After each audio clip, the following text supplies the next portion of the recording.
My name is Mike Lee. I'm the Assistant Chief for Law Enforcement for the Harris County Sheriff's Office.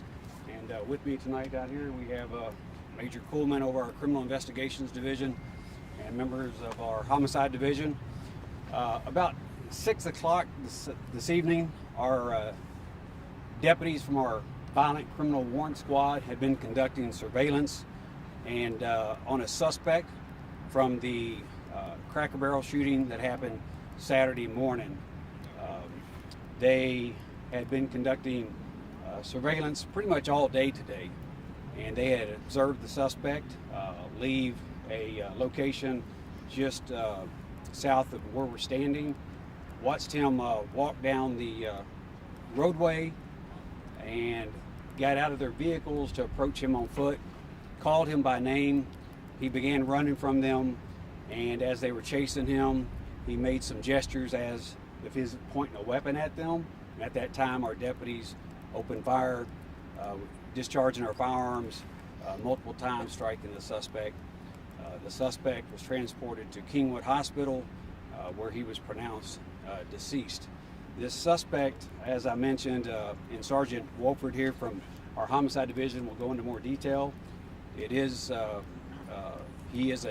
person of interest in that murder of Miss Balcom Saturday morning, and we, after that information is confirmed, we hope this case will end with some comfort for the family of Miss Balcom in that tragedy.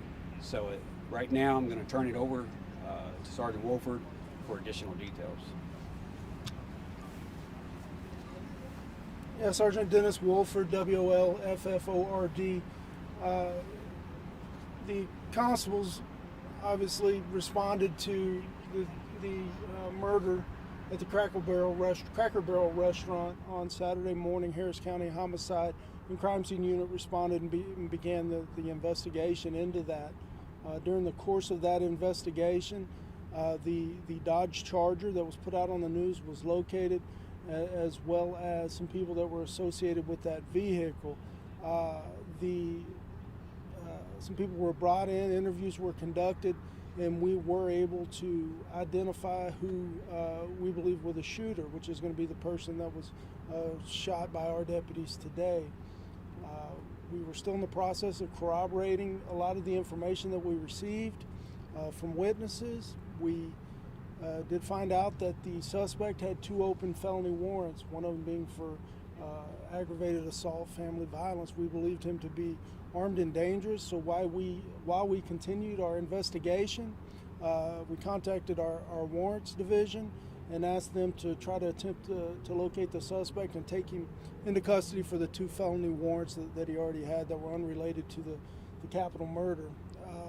They began, as the chief said, they began that surveillance today. They were able to locate him, and an officer-involved shooting occurred. Anybody have questions? Was there a gun found at the scene belonging to the person of interest or suspect? We're still processing the scene. There's a lot of things, there's bags there, and stuff like that we haven't been able to go through yet. So at this point, no, there's not an obvious gun that we've located. How many other suspects could be involved in that Cracker Barrel incident? Well, there are, we're still determining who's a suspect, who's a witness, and who's not. So there's possibly 2 suspects. It's yet to be determined whether or not they are that other person is a suspect or a witness. But the man that was shot here tonight, you believe he was the gunman in that robbery? We do believe that the man that was shot and killed by the sheriff's office here tonight was the shooter in the robbery at the Cracker Barrel. So we've heard suspect and person of interest. Which is the most accurate to go with? Well, I would, to me, person of interest, you can have numerous suspects that are, persons of interest, but I would go with this man was a suspect in the murder of Miss Balcom. You mentioned there were interviews and there was that Dodge Charger that connected you to this person. Is there any other evidence you can talk about that makes you all believe he was connected to that Cracker Barrel shooting? There's no evidence I will go into specifics on, but there is digital or there's surveillance video everywhere. And that's been our main focus since conducting interviews. And as we conduct more interviews, we go and look at more surveillance video. And a lot of times surveillance video is how we corroborate people's statements. And so that's what we were in the process of doing. We did find video that did corroborate some of the statements that we've been given.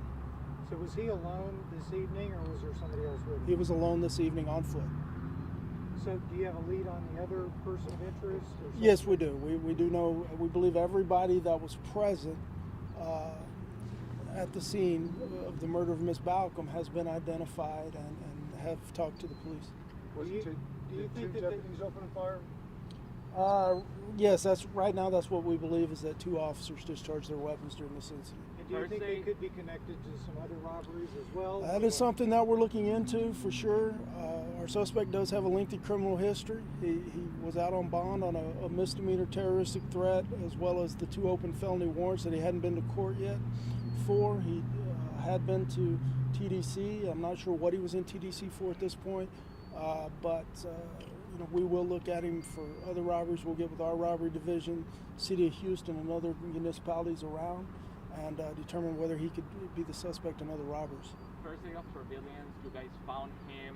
Why in this area? He lives around here. We received information that he does reside in this area. Yes, sir.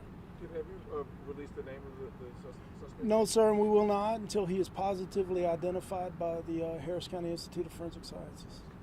And the next of kin's notified, obviously. Yes, sir. And just so we reported correctly, can you describe again what happened when the deputies saw the suspect? He raised his hand and it appeared to have a weapon? Or and again, we haven't taken official statements from them yet. And so, yes, that is what the preliminary, that I've been told, is that it appeared he had a weapon and was going to point it, or was pointing it at the deputies. I haven't got an official statement from either deputy that discharged their weapon. They have a right to an attorney and things like that, and we'll get a statement from them. They will give us a statement about what occurred out here. What's their current status, your deputies involved in the shooting? I'd have to defer to the chief on that. I'm sorry. The current status of the deputies who discharged their weapons? The current status? Yes, sir. Oh, both of them are fine. Yeah, they're okay. Yeah, they're good. Are they on administrative leave right now? What's the official That- process? They will be. That's our routine for any deputy involved in the shooting. They'll be on administrative leave, basically desk administrative assignments for about 3 days. They'll visit our department psychologist and before they go back to their regular duties. These are undercover deputies that work in our violent warrant squad. And then I know you said you're not identifying the person who was shot and killed. Can you give us a description, around about age? He is a 28-year-old black man. You talked about witnesses coming forward. How important is that to get this? Well, it's very important. In this particular case, you have a truly innocent victim that's showing up to go to work, and and some of the witnesses that we talked to, their involvement in this is questionable, but not questionable, but we're still looking into see exactly what their involvement was. But they did come forward, and the people around Cracker Barrel, the phone calls that we've gotten, especially when we put the suspect vehicle out, that description, our phones are ringing continuously, so it's very important. All right. Thank you all. Thank you. Thank you.